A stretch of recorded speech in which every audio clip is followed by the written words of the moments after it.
What is up? And what's happening, Auburn fans? Welcome into the 78th edition of Auburn Primetime Live. I'm your host, Blake Lane, and welcome in to talk about Tristan Tia picking the Auburn Tigers, man. What a big pickup for Alex Golish and this coaching staff. This basically um, it caps your QB room, right? You're gonna have Tristan Tia and Lachlan Hewlett fighting for QB2 because we obviously know that Byron Brown is gonna be that QB1, right? So we know that you have the Brush kid coming in that was recruited was going to South Florida, but when Golish got the Auburn job, he flipped his commitment and signed with the Auburn Tigers. So you're four deep in the QB room, and I really like this Tristan Tia guy. I think you look at Byron Brown having 1 year, and this room behind him could potentially um, not make you have to go to the portal. And if you do go to the portal, it's still a young room after Byron Brown leaves, right? So you could have Byron Brown. He could play his 1 year. Okay. Then it's still, like I said, a very young room. You could go get another one off quarterback, 1 year guy. He could come in, play his year, and then you have a Tristan Tia and you have a Lachlan Hewlett, right? So very young room, but you have a experienced veteran teaching these young guys, a guy that knows the ins and the outs like the back of his hand of Alex Golish's offense. I don't know how you couldn't be more excited about that. I think Alex Golish did his evaluations, man.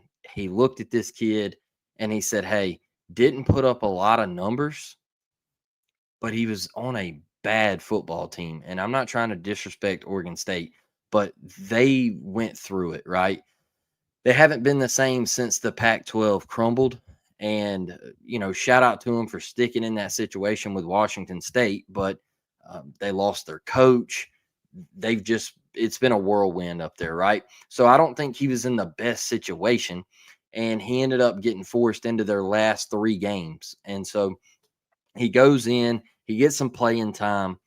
Tristan is a 6'2" freshman, 205 pounds. I really like that. He was 70% completion on the year, right? In those three games, he had 53 attempts for 385 yards, three TDs, and two picks. He did get sacked 7 times, but I'll tell you, some of the stuff that I watched, I'm not going to put those 7 sacks on him because one part of his game that I really like is he's a mobile guy. He can get around the pocket. He can use his legs. He can take off if he has to. But his situation, like I said, at Oregon State, it wasn't a good one. And their offensive line was brutal. It's just, he had zero time to throw. I think Malik Murphy dealt with some injuries up there this past season.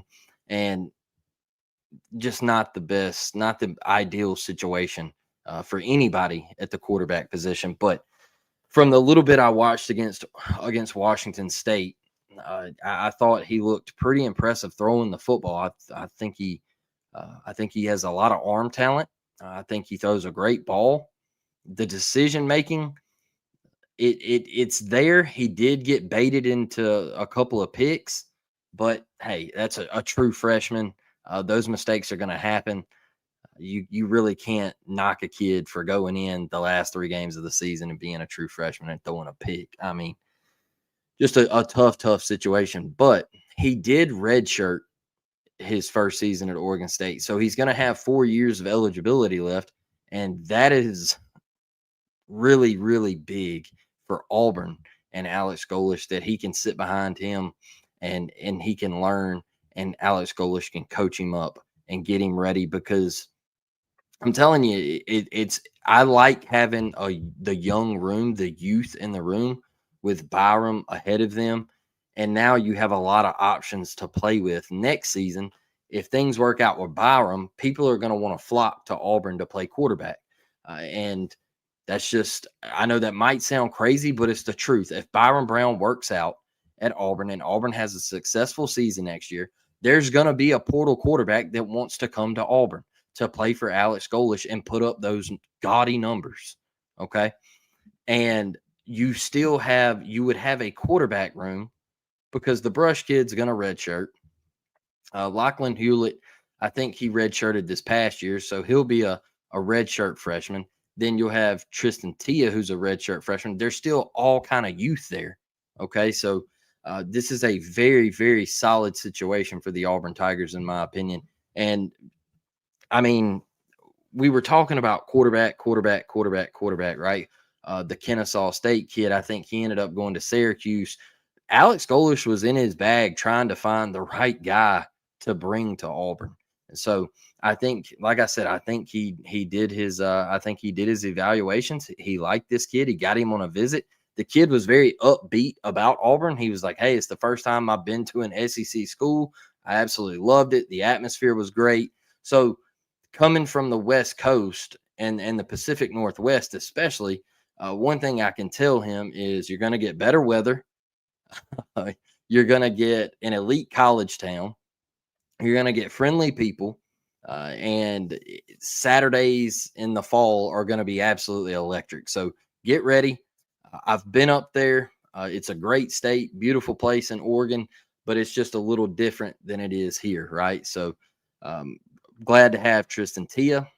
I'm excited about it, like I said, and I think he was a big time pickup for not this coming up season, but for the future of the Auburn Tigers. So I really liked what I saw in watching a little bit of him. I didn't get to watch a whole lot, but I did watch a little bit.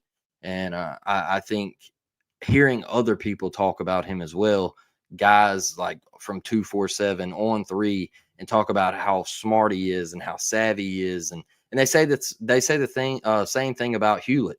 They say that Hewlett is brilliant. He's brilliant beyond football. On the football field, he knows what Alex Golish wants. Off the football field, he knows what Alex Golish wants. So I think Alex Golish is also recruiting, guys that I don't want to say it as a negative towards last year's team, but I think he's recruiting guys that might not give him a bunch of crap off the field and who are going to bust ass on the field. Okay. I think we might be going, in a route where I don't want a lot of off the field nonsense. And I know college kids, they're going to get in trouble. You're going to have it every year, whatever. But you don't want your star players getting in trouble and things like that. So I think you're recruiting stand up individuals as well, and guys that you can count on, especially at the quarterback position. So one thing I do want to talk about tonight, and I know it's caught a lot of heat. And after this, I will hop over into the comment section. I know I'm late, y'all. I'm sorry. My daughter was cheering tonight for the basketball team, so I couldn't make it at 7. Had to come home and spend some time with the family.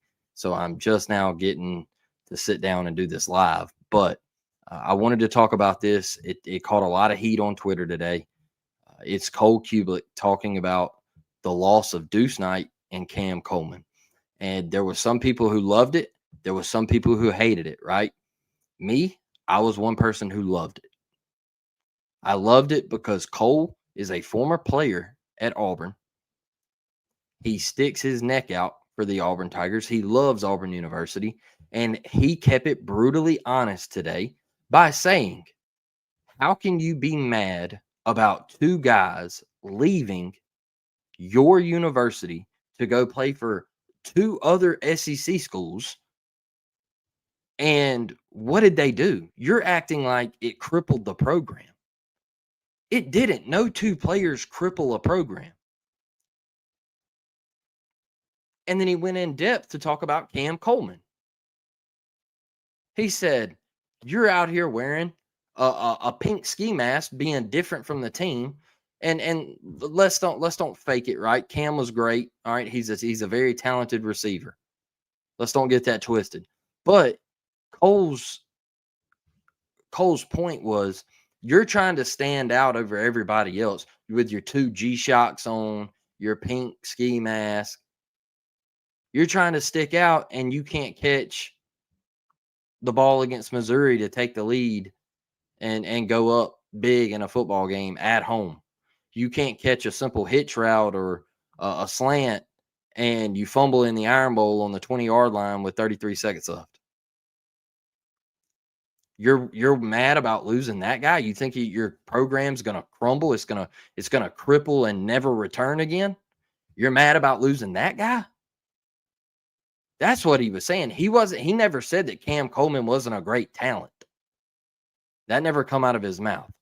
What he was saying was this guy was a little different from what your new coach is expecting. This guy was being different than his teammates. And I don't know how true it is, but there was reports that, he got called out about being a certain type of teammate. Like I said, I don't know how true it was, but there was reports on it that he got checked about his motion in the locker room. So then he turns to Deuce Knight. Cole Cubelic says, "You're worried about a guy who made one start? You're worried about a guy who ran all over Mercer? That's who he played against, Mercer? And you think that's going to cripple your program?"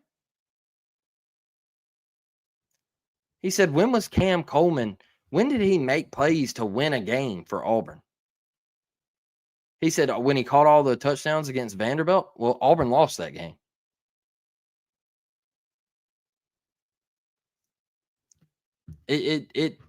He wasn't saying they're terrible players. Let's don't get that twisted. So I want to stick up for him on that. All right. I think he was just spitting the facts. I think he was telling the truth that Auburn will be okay without those two. There's been guys transfer out. There's been guys leave Auburn. We've had guys transfer in. Auburn will be okay. They'll keep rolling. And maybe Cam goes to Texas and he gets what he's looking for. Maybe he don't. I'll be honest with you. I'm with my guy, Dustin. Go be terrible. I don't ride with the fact that you leave an SEC team. You leave my team to go be with another SEC team. I don't. I'm sorry. I don't. And people are like, well, you're a big Xavier Atkins fan. And I'm like, well, he come to my team. But I'm sure LSU fans, I'm sure they don't really care for him. Because they're like, hey, dog, when we play Auburn this year, it's about to be business. You left us to go be at Auburn. That's just how it is, man. Anytime you leave my team and go to another SEC team to help boost their resume over us, I'm not for you. I'm not. And I think Cole, like Miss Connie said, Cole stands on business. And I think he was standing for Auburn today. I think he was standing for Auburn. I think he was 10 toes down. And he does that show with Greg McElroy. And Greg McElroy even will tell you, dude, Auburn underperformed. They had one of the most talented rosters in America. But they weren't bought in. They weren't tunnel vision. All they cared about was money. And it's been proven. And if anybody wants to come out and be like, no, that wasn't true. No, it was true because you're seeing it. All the guys that hit the portal were all the ones that got reported on. So shout out to Cole Cubelic. If you ever come across this, brother, I stand with you. I think you were, like I said today on Twitter, he was either true or right. There ain't no other way about it. And for some of you that still are stuck on this Cam Coleman love train, like I said, he picked another SEC school over you. He felt like transferring to another school in conference would help him more than staying at home and playing for Auburn. And that's just the facts. That's the facts. I had a guy text me today. Man, Cam did it the right way. He went out the right way. And I was like, no, he didn't. And he was like, well, you don't think he went out the right way? And I was like, no, he transferred to Texas. And they were like, yeah, but y'all don't play Texas. And I was like, and? What if they go on to win a national championship? That's something that Texas has over us in recruiting. That's just another thing they can put in their trophy case to say, hey, Auburn hasn't won one since 2010. What if we get in a battle for an offensive lineman? And they say, hey, look, man, Auburn hadn't won a national championship since 2010. Cam Coleman, their best player, he come over here and won a national championship with us. That's something that they can stick you with in negative recruiting. I'm sorry, I don't like it. I don't care for it. If he'd have went to Texas Tech or USC or wherever, I'd have been like, yeah, man, have fun out there. Great. That's awesome. I'll pull for you from a distance. And I feel like that's kind of what Cole was getting at, was like, stop worrying about them. Who cares? They're gone. Let them go, man. Deuce night was not that big of a deal. Because I can tell you something. All right. All the wishy-washy stuff and the scrubbing of the Instagram and all that, that is what Cole was talking about. And me, honestly, I'm tired of talking about it. He didn't want to be here. He didn't. If he would have wanted to be here, he would have signed back with Auburn and he would announce his return. Instead, it kept flip-flopping. I tweeted that. I was like, he's a flip-flopper. Because one minute you heard, oh, well, don't mark off Auburn. There's a possibility for a return. That's what Cole was saying. It's not the end of the world, man. So I don't want to talk about it anymore. Cam Coleman, Deuce Knight, all the dudes that transferred, I do not care. But I will stand up for Cole and the people who are going at him, especially Auburn fans that are going at him and saying that he was in the wrong. He wasn't in the wrong. And I'll tell you this, he put his stuff on the internet. Okay. He put his stuff on the radio station. He put he put it on Twitter. He put it on all forms of social media and said, hey, if you don't like it, here you go. You know where to find me.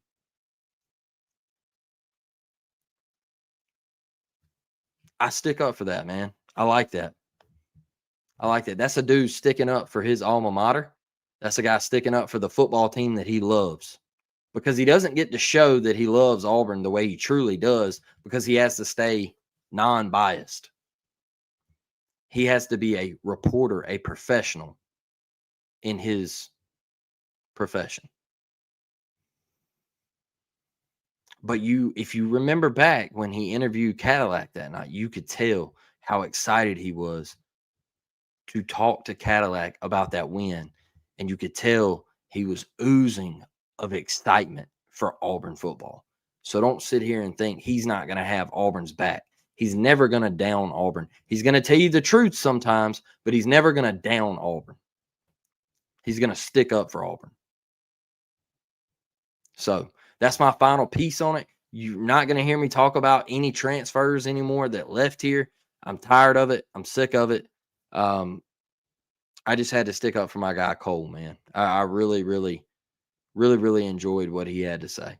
So let's get over here and get in these comments. I really want to thank y'all for being here, man. Look, the subs have been jumping. If you could, please like the video, share the video out on social media, and check out the merch link down below the video, all that good stuff, man. I appreciate each and every one of you. We're growing. We're getting there day by day, just stacking. Miss Karen says, War Damn Eagle Blake and fam. Miss Connie says, War Eagle Blake, how we doing? How we doing? Let's see right here. We got, is it just me or am I kind of gun shy? Just wondering how many kids will stay around after a year or two. Yeah, I think that is the day and age of college football that we're in. Like, don't get excited about high school recruiting anymore. That's why you've seen me step away from going and watching certain kids play on Friday nights. I don't really do it anymore because you might be committed to Auburn and then in a year you might be gone from Auburn.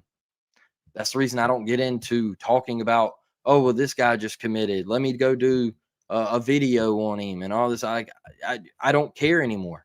I don't, because you're going to transfer if you don't get your way. That's what college football has come to. That's what college football has come to. Miss Karen says, I loved it. He was just stating facts. That's a fact.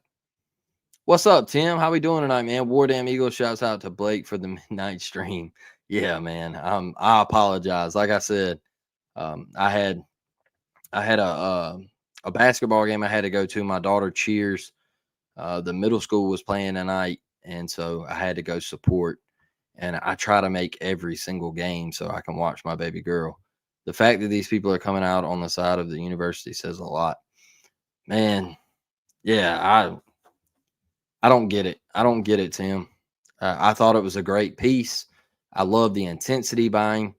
I love the fact that he got straight to it, and he checked some of these Auburn fans who are just, oh God, it's over. It's over. Look, man, we're slowly putting together a pretty nice portal class. There's some spots that we still got to fill. We still got a little bit of time, but it's coming together nicely. And I think this coaching staff is putting forward their best effort of making this a competitive roster. You've heard multiple people say the dude don't sleep, man. He doesn't have gloves on. It's all fist.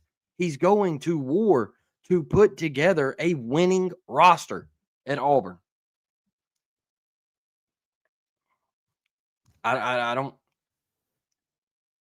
know what else to tell you. You got to trust the guy. You got to believe in him. War Damn Eagle, Miss Devin, how you doing tonight? I'm glad you're in here. You're an A1 day one, man. Good stuff. Good stuff. Hey, it's crazy that I can go live this late at night and still have a couple of people in here. I really do appreciate that from y'all. So Tristan Tia commits.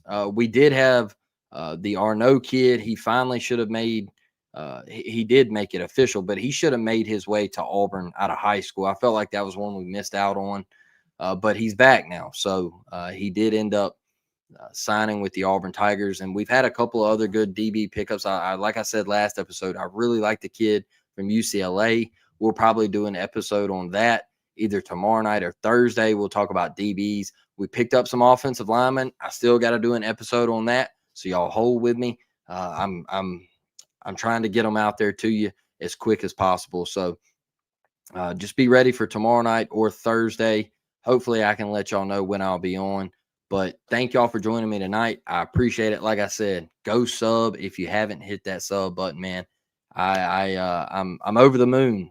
We're growing every day. So thank y'all, War Damn Eagle, and I'll catch y'all on the next one. I'm out.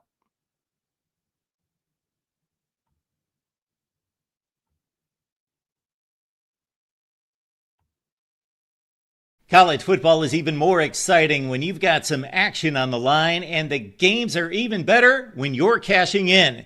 And the Voice of College Football is the place to be to get the greatest value. Start with my picks. 75% against the money line, 58% against the spread, and I've got a 40-plus year track record. 11-0 in the college football playoff for me last year against the money line, 8-3 against the spread. And I'm just the warm-up act. Steve Merrill of Wager Talk is our ace in the hole, show stopper. 7 years with the Voice of College Football, over 30 years in the industry. Steve gives us analysis on all the big games, but you can't miss Steve's weekly under-the-radar pick. 28-12 against the spread the last 3 years. You also get picks from some of our top analysts here at the Voice of College Football, including Corey Bratta, Matt Zemek, and Steve Dace. Check out those numbers. Become a YouTube or Patreon member for just $99 per month. Go to the main channel on YouTube, click join, and then select the betting tier. Do the same thing on Patreon. Make 2025 a winner now.